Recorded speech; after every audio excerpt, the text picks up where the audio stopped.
You can love him और hate him but you can't ignore him. एक जमाने में इस कहावत का इस्तेमाल नॉर्थ अफ्रीका के 5वीं सदी के धर्मशास्त्री ऑगस्टीन के लिए किया जाता था और अब इसे रूस के राष्ट्रपति व्लादिमीर पुतिन के लिए इस्तेमाल में लाया जाता है। पुतिन भारत आए हुए हैं और इस दौरे ने कई पश्चिमी देशों की नींद उड़ा दी है, क्योंकि पश्चिमी देशों और पुतिन की बनती नहीं है। 2014 में जब पुतिन ने क्रीमिया को रूस में मिला लिया तो रूस को G8 समूह से बाहर कर दिया गया, पर पुतिन ने उल्टा ऐलान कर दिया कि रूस अब कभी इस ग्रुप का हिस्सा नहीं रहेगा। फिर फरवरी 2022 में पुतिन को यह भी कड़ा एतराज था कि यूक्रेन लगातार नेटो में शामिल होने की तरफ बढ़ रहा था। यूक्रेन जंग की शुरुआत हुई, जंग के 3 साल 10 महीने बाद भी पुतिन नेटो नेताओं के लिए सिरदर्द बने हुए हैं। और इसी की एक मिसाल आज दिखी जब पीएम मोदी के बगल में खड़े होकर पुतिन ने साफ शब्दों में कहा कि रशिया भारत को तेल की सप्लाई बेरोक टोक जारी रखेगा। रूस भारत को ऊर्जा देने वाला एक भरोसेमंद साझेदार है। भारत की ऊर्जा जरूरतों और उसके विकास के लिए जो भी चीज चाहिए हम उसे देने के लिए तैयार हैं। भारत की तेजी से बढ़ती अर्थव्यवस्था को ध्यान में रखते हुए हम ईंधन की सप्लाई बिना रुके जारी रखेंगे। तो क्या ट्रंप की सारी कोशिशें धरी की धरी रह गईं? पुतिन और मोदी के बीच में क्या समझौते हुए और यूक्रेन जंग पर पीएम मोदी ने पुतिन से क्या कहा? ये सब जानेंगे आज। नमस्ते, हाँ मैं सिद्धांत और आप देख रहे हैं लल्लन टॉप का अंतर्राष्ट्रीय प्रसंगों से जुड़ा रोजाना का कार्यक्रम दुनियादारी। Brought to you by Sensodyne K. Sensodyne, toothpaste for sensitive teeth. 5 दिसंबर घड़ी में दोपहर के 12 बजे का वक्त हुआ। पूरी दुनिया की नज़र दिल्ली के हैदराबाद हाउस पे टिक गई। यहाँ एक कमरे में मौजूद थे 2 ऐसे नेता जिनके हर एक शब्द का अमेरिका से लेकर यूरोप तक के एक्सपर्ट्स एनालिसिस वास्ते इंतजार कर रहे थे। बैठक शुरू हुई तो इसमें यूक्रेन जंग से लेकर तेल, गैस की खरीद और हथियारों की बिक्री हर मुद्दे पे बात हुई। दोनों देशों के बीच करीब 19 पॉइंट्स पे सहमति बनी या memorandum of understanding MOUs sign हुए। इनमें से सबसे मेन पॉइंट्स को देख लेते हैं। रूस ने भरोसा दिलाया कि वो भारत की बढ़ती अर्थव्यवस्था के लिए बिना रुकावट ईंधन की सप्लाई करता रहेगा। भारतीय कंपनियों ने रूस की यूरालकेम कंपनी के साथ एक यूरिया प्लांट रूस में ही स्थापित करने का समझौता किया। भारत की FSSAI और रूस की उपभोक्ता सुरक्षा एजेंसी के बीच खाद्य सुरक्षा नियमों को मजबूत करने वास्ते औपचारिक समझौते हुए। मेडिकल रिसर्च और हेल्थ सर्विसेज में सहयोग बढ़ाने के लिए एकाधिक MOUs साइन किए गए। बंदरगाह और शिपिंग कॉरपोरेशन में भारत और रशिया के सहयोग को बढ़ाने के लिए भी एक MOU पे हस्ताक्षर हुए। दोनों देशों ने लोगों की आवाजाही को आसान बनाने और माइग्रेशन प्रोसेस को सरल बनाने के लिए भी समझौते किए।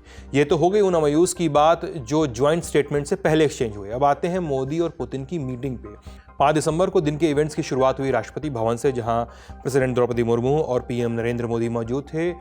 रशियन प्रेसिडेंट को तीनों सेनाओं ने गार्ड ऑफ ऑनर और 21 तोपों की सलामी दी। इसके बाद पुतिन राजघाट पहुंचे, जहां उन्होंने महात्मा गांधी को श्रद्धांजलि दी। यहां से वे सीधे हैदराबाद हाउस गए, जहां PM मोदी उन्हें रिसीव करने के लिए मौजूद थे। मीटिंग की शुरुआत होते ही प्रधानमंत्री ने भारत और रूस के रिश्तों को ऐतिहासिक बताया। इसके बाद बारी आई एलिफेंट इन द रूम यानी यूक्रेन वॉर की।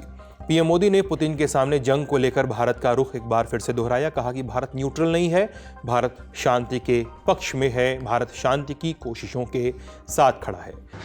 भारत का पक्ष है और वो पक्ष शांति का है। हम शांति के हर प्रयासों का समर्थन करते हैं और हम शांति के हर प्रयासों के साथ कंधे से कंधा मिला करके खड़े हैं। मीटिंग में PM मोदी ने पुतिन की तारीफ भी की। कहा कि मैं पुतिन को पिछले 25 सालों से जानता हूं। भारत रूस की दोस्ती इस बात की मिसाल है कि एक दूरदर्शी नेता रिश्तों को कैसे बदल सकता है। इस बार की इंडिया रशिया समिट से कई बड़े नतीजे निकल रहे हैं। कौन से बड़े नतीजों की बात हो रही है, इसका जवाब हमें मीटिंग के बाद मिला। करीब 1 घंटे की मीटिंग के बाद दोनों नेताओं ने ज्वाइंट स्टेटमेंट जारी किया। स्टेटमेंट की शुरुआत में ही PM मोदी ने कहा कि भारत और रूस के रिश्ते ध्रुव तारे की तरह हैं जो हर कसौटी पे खरे उतरते हैं। इसके बाद बात आई उन अहम मुद्दों की जिस पर सबकी निगाहें टिकी हुई थी। शुरुआत ट्रेड से हुई। पीएम मोदी ने कहा कि दोनों देशों के बीच ट्रेड को बढ़ावा देने के लिए 2030 तक के लिए इकोनॉमिक कोऑपरेशन प्रोग्राम बनाया गया है। दरअसल भारत और रशिया ने 2030 तक दोनों देशों के बीच ट्रेड को $100 अरब तक ले जाने का लक्ष्य रखा हुआ है। पुतिन ने बताया कि दोनों देशों के बीच जो ट्रेड होता है वो पिछले साल 12% की बढ़त के साथ फाइनेंशियल ईयर में क्लोज हुआ। कुल मिलाकर ये लगभग $64 अरब के आसपास है। इसके अलावा दोनों नेताओं ने भारत और यूरेशियन इकोनॉमिक यूनियन के बीच फ्री ट्रेड जोन बनाने पर भी बात की। यूरेशियन इकोनॉमिक यूनियन क्या है ये भी जान लीजिए। EAEU उत्तरी यूरेशिया के 5 देशों रशिया, बेलारूस, कजाकिस्तान, किर्गिस्तान और आर्मेनिया इनका एक आर्थिक गुट है। इसका मकसद ये है कि इन देशों के बीच सामान, सेवाएं, पैसे और मजदूर बिना ज़्यादा रुकावट के एक दूसरे के देशों में आ जा सकें। 2015 में शुरू हुए इस ग्रुप का लक्ष्य सदस्य देशों की अर्थव्यवस्थाओं को मजबूत करना है। भारत और EAEU ने इस साल अगस्त में टर्म्स ऑफ रेफरेंस पे साइन किए थे। इसका मतलब है कि फ्री ट्रेड एग्रीमेंट पे पर जो बातचीत 2022 में यूक्रेन युद्ध शुरू होने के बाद रुक गई थी वो अब फिर से शुरू हो गई है। EAEU के साथ ये ट्रेड बातचीत ऐसे समय में तेज हुई है जब भारत के एक्सपोर्ट पे काफ़ी दबाव है। अमेरिका ने भारतीय सामान पर 50% तक के टैक्स लगा दिए हैं। इसकी वजह से लगातार 2 महीनों से भारत से जो US को होने वाला एक्सपोर्ट है वो गिर रहा है। नवंबर में देश की मैन्युफैक्चरिंग ग्रोथ भी 9 महीने के सबसे लोवेस्ट लेवल पे चली गई है। ऊपर से रुपया भी गिर के पहली बार 90 प्रति डॉलर के रिकॉर्ड स्तर पे गिर गया है। अमेरिका के साथ ट्रेड डील पर बातचीत तो चल ही रही है, लेकिन भारत ने इस बीच नए बाजार ढूंढने की कोशिशें भी तेज की हैं। रूस उन बड़े बाजारों में से एक है जिस पर भारत की खास नज़र है। ऐसे में दोनों देशों के बीच इस FTA डील की क्या अहमियत होगी, जानकारों से समझ लेते हैं। फ्री ट्रेड एग्रीमेंट जो भारत जिसकी अभी चर्चा हो रही है जॉइंट स्टेटमेंट में, तो ये बहुत ही महत्वपूर्ण है। यूरेशियन यूनियन जो है रशिया लेड एक ऑर्गेनाइजेशन है जिसमें कि कजाकिस्तान, बेलारूस इत्यादि टोटल 5 देश हैं। वहाँ पे यूरेशिया के 5 देश हैं। उनके साथ फ्री ट्रेड करने का मतलब होता है कि टैरिफ काफ़ी कम हो जाएंगे और भारत को एक्सपोर्ट करने के काफ़ी अपॉर्चुनिटीज़ मिलेंगे। जो रूस के साथ हमारा ट्रेड है उसमें जानते हैं कि लगभग जो भी 70 बिलियन के आसपास का ट्रेड बताया जाता है उसमें लगभग 65 बिलियन का हम इंपोर्ट करते हैं, केवल 5 बिलियन का एक्सपोर्ट करता है। तो हमें भारत को एक्सपोर्ट बढ़ाने की जरूरत है। वैसे में 2 मुश्किलें आती हैं। एक तो कि कुछ जो नॉन टैरिफ बैरियर जो हर एक देश लगाता है आयात को रोकने के लिए, तो ये इन सारे देशों ने भी कुछ कुछ लगा रखे हैं।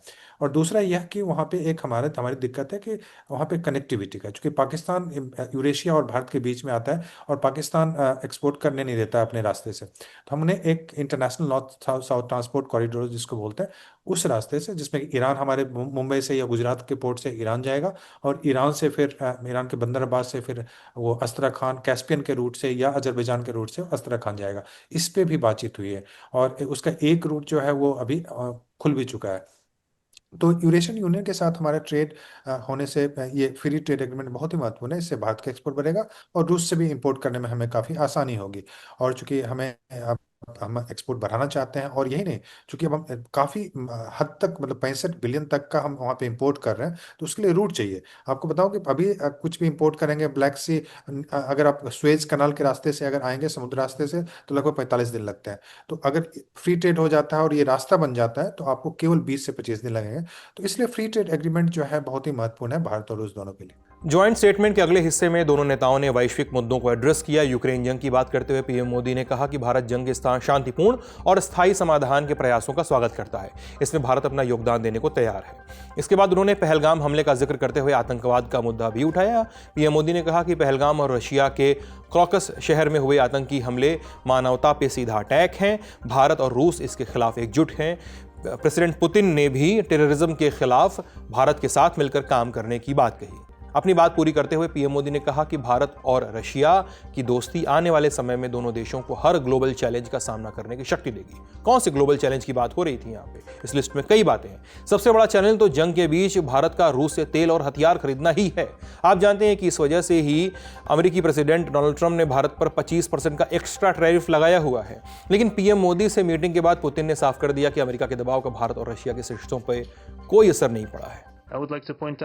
भारत और रूस की रक्षा और तकनीकी क्षेत्रों में लंबे समय से साझेदारी है। पिछले 50 सालों से हमारा देश भारतीय सेना को हथियार देने और उसे आधुनिक बनाने में मदद करता आया है, चाहे वो एयर डिफेंस हो, वायुसेना हो या फिर नौसेना। बातचीत के नतीजों से हम पूरी तरह संतुष्ट हैं।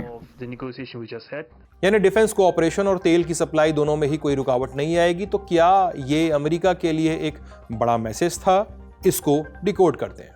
राष्ट्रपति पुतिन और प्रधानमंत्री मोदी की यह मुलाकात एक बड़ा संदेश देती है। यह संदेश देती है कि जहां रूस ये संदेश देने की कोशिश कर रहा है कि न तो वो अछूत है, न वो अलग थलग है और न ही उसके पास दोस्तों की कमी है, उसका गर्मजोशी से स्वागत भी होता है उसके राष्ट्रपति का, उसे उनकी स्वीकार्यता भी है। वहीं दूसरी तरफ भारत की तरफ से दिए जाने वाले संदेश को यदि आप देखें तो साफ तौर पर नजर आता है कि पश्चिम की तमाम अपेक्षाओं के बावजूद जो दबाव बनाने की कोशिश की जाती रही, भारत को भी इस बात पर निशाने पर लेने की कोशिश की जाती रही कि भारत चॉइसेस करे अपने, भारत ये तय करे कि वो किसके साथ खड़ा है, किस पाले में खड़ा है, क्या अब भी वो रूस के साथ खड़ा रहेगा। यूक्रेन की जंग की दुहाई दी गई, लेकिन उस तमाम चीजों के बावजूद भारत ने दो चीजें स्पष्ट की। पहला ये कि भारत न्यूट्रल नहीं है, जिसका उल्लेख आज प्रधानमंत्री मोदी ने भी किया, बल्कि भारत की चॉइस, भारत का खेमा पहले से तय है, हम शांति के साथ खड़े हैं। भारत संभवतः पहला या एकमात्र ऐसा मुल्क है जिसने कंसिस्टेंटली लगातार एक ही चीज कही है इस रूस यूक्रेन की जंग के दौरान कि इसका समाधान बातचीत की मेज के ऊपर होगा, कूटनीतिक प्रयासों से होगा, यानी डायलॉग और डिप्लोमेसी से समाधान निकल सकता है। भारत किसी खेमे में नहीं खड़ा है। दूसरी बात यह है कि पश्चिम के तमाम दबावों के बावजूद भारत ने यह स्पष्ट कर दिया कि वो अपनी विदेश नीति की जो स्वतंत्रता है, उसकी जो स्वायत्तता है, उसे मेंटेन करके रखना चाहता है। ये बड़ा संदेश है। ये है कूटनीति और जियोपॉलिटिक्स के संदेश का पहलू। बहुत सारे लोगों को शायद ये अपेक्षा रही होगी, बहुत सारी बातें हो रही थी कि Su-57, S-400, S-500 और कई जो उन्नत टेक्नोलॉजीज हैं वो भारत को मिल जाएंगी रूस से। ये बात बिल्कुल सही है कि रूस भारत का एक बड़ा और महत्वपूर्ण रक्षा साझेदार रहा है, लेकिन ये बात भी सही है कि इस तरीके की बैठकों के अंदर, ये नेताओं की इस तरीके की मुलाकात के अंदर रक्षा सौदों के बड़े ऐलान नहीं किए जाते हैं। ये होते हैं एक पूरी प्रक्रिया के बाद, जब दोनों देशों के रक्षा मंत्रालय जो पूरी प्रक्रिया है, सेनाओं की प्रक्रिया है, उनके मूल्यांकन की प्रक्रिया है, वो पूरी हो जाती है, तब टेक्निकल और जो कमर्शियल इवैल्यूएशन है उसके बाद में जो रक्षा सौदे हैं वो होते हैं। लेकिन ऐसा नहीं है कि बात नहीं हुई है, क्योंकि आप देखिए रक्षा की अहमियत राष्ट्रपति पुतिन की इस यात्रा में इस बात से आंकी जा सकती है कि जहां राष्ट्रपति पुतिन और प्रधानमंत्री मोदी की मुलाकात हुई, तो वहीं उसके समानांतर एक मुलाकात भारत के रक्षा मंत्री और उनके रूसी समकक्ष आंद्रेई बेलोसोव के बीच में हुई। उनके बीच में भी डेलीगेशन लेवल टॉक्स हुई हैं और उसके बाद भी एक स्टेटमेंट इशू किया जिसके अंदर स्पष्ट तौर पर कहा गया कि सैन्य स्तर के ऊपर भारत और रूस किस तरीके से मिलकर सहयोग करेंगे। इस पूरी समिट के बाद जो मैसेज इसका निकल के आता है, मुझे लगता है वही है कि पूरी दुनिया बदल रही है, काफ़ी जियोपॉलिटिक्स बदल गई है, लेकिन भारत और रूस के जो संबंध हैं, वो दोनों देश इस पूरे रिलेशनशिप को बहुत महत्वपूर्ण मानते हैं। और भले ही कई चीज़ें आपको जो डिक्लेरेशन में नहीं मिले, लेकिन जो क्योंकि रक्षा का जो क्षेत्र है उसमें हमारे जो पहले काफ़ी संबंध बने हुए हैं और उसके अलग कई फोरम्स हैं, वहाँ पे वो उसके बारे में बातचीत चलती रहेगी। और हो सकता है वो दूसरे देशों को नहीं प्रोवोक करने के चक्कर में भी कोई शायद कोई बड़ी डील की अनाउंसमेंट नहीं किया हो, और अभी हो सकता है कोई फाइनलाइज डील हुआ भी नहीं हो। लेकिन जो सबसे महत्वपूर्ण बात जो इस वक्त जो भारत और चीन के भारत और रूस के संबंधों को जो प्रभावित कर रही है, वो ये है कि एक नया डायनामिज्म उसके अंदर आया है इन दोनों के संबंध में, जो क्योंकि एक तेल का एक बहुत बड़ा जो आयात वहाँ से हम कर रहे हैं कच्चे तेल का, और उसके कारण जो है हमारा जो आपसी व्यापार है वो 70 बिलियन का हो गया है। वो चलता रहेगा बड़े आराम से, 100 बिलियन तक भी चला जाएगा। लेकिन उसके ऊपर बड़ी दिक्कतें हैं अभी, सबकी निगाह लगी हुई है, टैरिफ भी लगे हुए हैं, और पश्चिम के देशों का दबाव भी है कि भारत वो नहीं उनसे खरीदे। लेकिन दोनों देशों ने, मुझे लगता है कि पॉलिटिकली तौर से ये बिल्कुल, प्रेसिडेंट पुतिन ने बिल्कुल ओपनली उसको बोला है, और भारत भी उसको, मुझे लगता है उस बात को मानता है कि ये जो तेल है, ये एक नया जो हमारा एक जिस क्षेत्र में हम काम करना शुरू किया है, थोड़ी बहुत उसमें रुकावटें तुरंत आ सकती हैं किसी कारण से, कुछ कंपनीज खरीदना बंद कर सकती हैं, दूसरी कंपनीज खरीदना शुरू कर सकती हैं।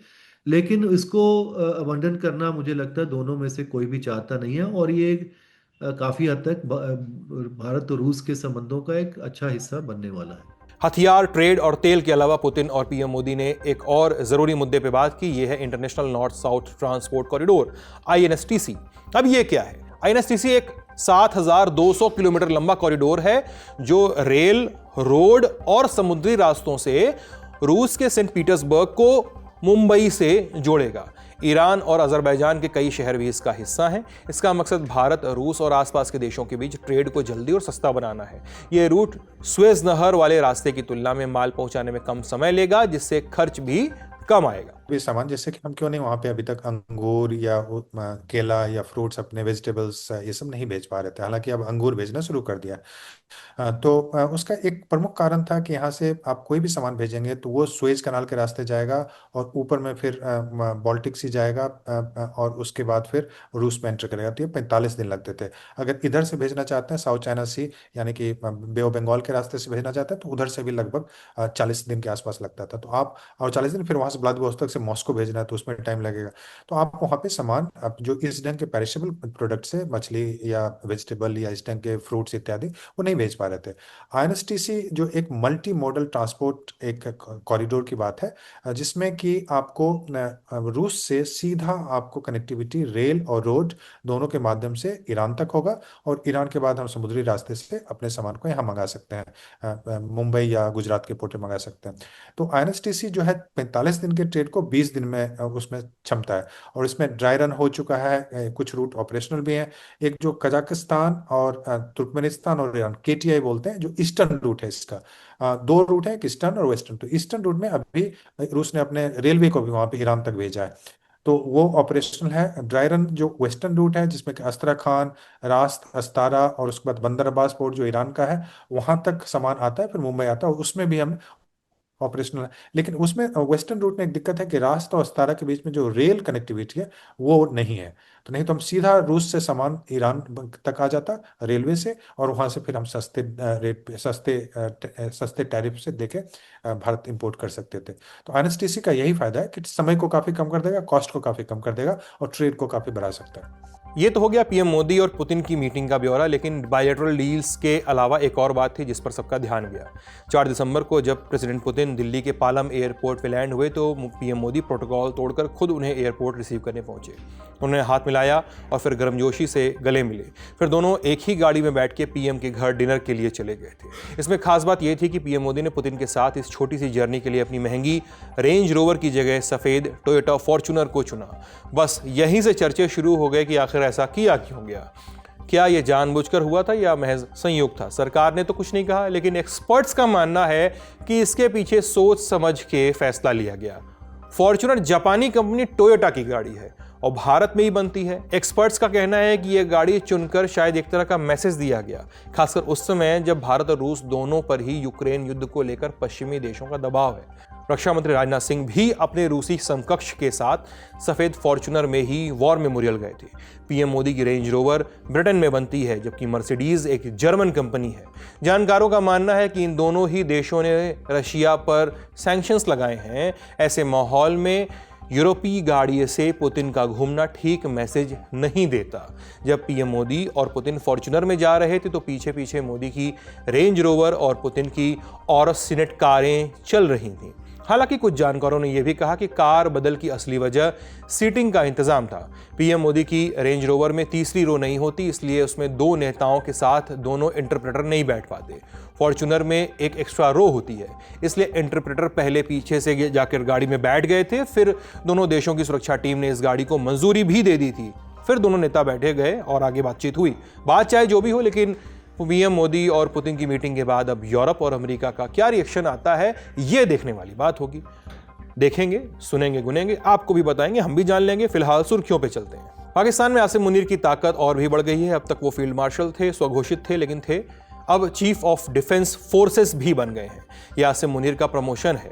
एक इंटरेस्टिंग फैक्ट ये भी है कि वो पाकिस्तान के पहले CDF होंगे, यानी अब फौज की कमान और बाकी डिफेंस फोर्सेस से जुड़े बड़े फैसले दोनों ही उनके हाथ में होंगे। उन्हें यह प्रमोशन राष्ट्रपति आसिफ अली जरदारी की मुहर से बाद मिली है।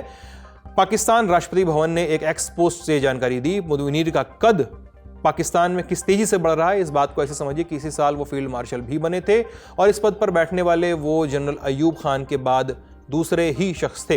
ये पदभार अभी भी उनके पास रहेगा। अब ये फैसला उस समय में आया है जब कई दिनों से अटकलें चल रही थी कि शहबाज शरीफ क्या सच में आसिम मुनीर को इतनी ताकत देना चाहेंगे, क्योंकि 29 नवंबर को मुनीर का 3 साल का आर्मी चीफ वाला टर्म खत्म हो रहा था और उसी दिन नया नोटिफिकेशन जारी होना था, लेकिन सरकार ने उसे टाल दिया था। असल में पाकिस्तान ने पिछले महीने ही संविधान में 27वां संशोधन किया था, जिसके तहत ये नई post chief of defence forces बनाई गई ताकि पूरी मिलिट्री कमान को एक जगह सेंट्रलाइज किया जा सके। इसके साथ ही वहां के राष्ट्रपति जरदारी ने air chief marshal Zaheer Ahmed Babar Sidhu की नौकरी में भी 2 साल का एक्सटेंशन दे दिया, जो 19 मार्च 2026 से लागू होगा। अगली सुर्खी, फ्रांस के राष्ट्रपति इमैनुअल मैक्रों इन दिनों चीन के दौरे पे हैं। मैक्रों चौथी बार चीन आए हैं, लेकिन इस बार मामला थोड़ा अलग है। यूरोपियन यूनियन चाहती है कि चीन रूस यूक्रेन जंग में थोड़ी ज्यादा संजीदा भूमिका निभाए और चीन चाहता है कि अमेरिका ने जो टैरिफ लगाए हैं उसके नुकसान की भरपाई के लिए यूरोप से व्यापार मिले। अब इमैनुअल मैक्रों इन दोनों में यानी यूरोपियन यूनियन और चीन में बैलेंस बनाने भी निकले हैं, जिससे चीन भी अपना सहयोग दे और फ्रांस की इंडस्ट्री को भी फायदा मिले। बैठक में मैक्रों ने कहा कि ग्लोबल ट्रेड का जो बैलेंस अभी दिख रहा है वो आगे बिगड़ सकता है, इसको संतुलन में बनाए रखने के सख्त नियम बनाए जाने चाहिए। इस पर राष्ट्रपति शी जिनपिंग चीन वाले, उनका जवाब आया कि चीन और फ्रांस अपनी विदेश नीति बनाने और उसे लागू करने के लिए आज़ाद हैं। हम बड़े देशों की तरह रणनीतिक सोच रखते हैं।